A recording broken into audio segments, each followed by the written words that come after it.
రైతన్నలకు super good news. మరి కొన్ని గంటల్లో అకౌంట్‌లోకి డబ్బులు. ఎన్ని ఎకరాలు వరకు అంటే రాష్ట్రంలోని రైతన్నులకు అండగా నిలిచేందుకు తెలంగాణ ప్రభుత్వం రైతు భరోసా పథకం పేరుతో పెట్టుబడి సాయాన్ని అందిస్తుంది. అయితే ఈ పథకం కింద మొత్తం 9,000 కోట్లను 3 విడతల్లో రైతుల ఖాతాల్లో జమ చేయాలని ప్రభుత్వం నిర్ణయించింది. ఇప్పటికే తొలి విడతలో భాగంగా ఎకరం లోపు భూమి ఉన్న రైతుల ఖాతాల్లో ఎకరానికి 6,000 చొప్పున ప్రభుత్వం జమ చేసింది. తాజాగా ఇవాళ రెండో విడత నిధులను కూడా విడుదల చేసేందుకు ప్రభుత్వం సిద్ధమైంది.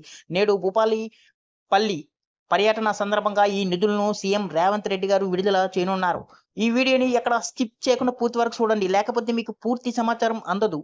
ఇక ఈ విడతలో భాగంగా ఎకరానికి 6,000 చొప్పున సుమారు 45,11,947 మంది రైతుల ఖాతాల్లో ప్రభుత్వం 5,653 కోట్లను జమ చేయనుంది. అయితే రెండో విడతలో 1 ఎకరం నుండి 5 ఎకరాల వరకు భూమి ఉన్న రైతులకు పెట్టుబడి సాయం అందించాలని నిర్ణయించింది.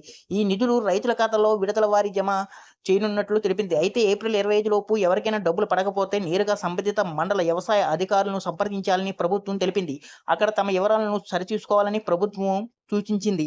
ఇక రెండో విడత పూర్తయిన వెంటనే మూడో విడత నిధులను కూడా విడుదల చేసేందుకు ప్రభుత్వం ఏర్పాట్లు చేస్తుంది. 5 ఎకరాల కంటే ఎక్కువ భూమి ఉన్న రైతులకు సంబంధించి మూడో విడత నిధులను ఈ నెల ఈ నెలాఖరులోపు జమ చేసే అవకాశం ఉందని అధికారులు చెబుతున్నారు. ఇది పూర్తయితే మొత్తం 3 విడతల్లో రైతుల ఖాతాల్లో 9,000 కోట్లు జమ చేయాలని ప్రభుత్వం లక్ష్యం నెరవేరినట్టే అవుతుంది.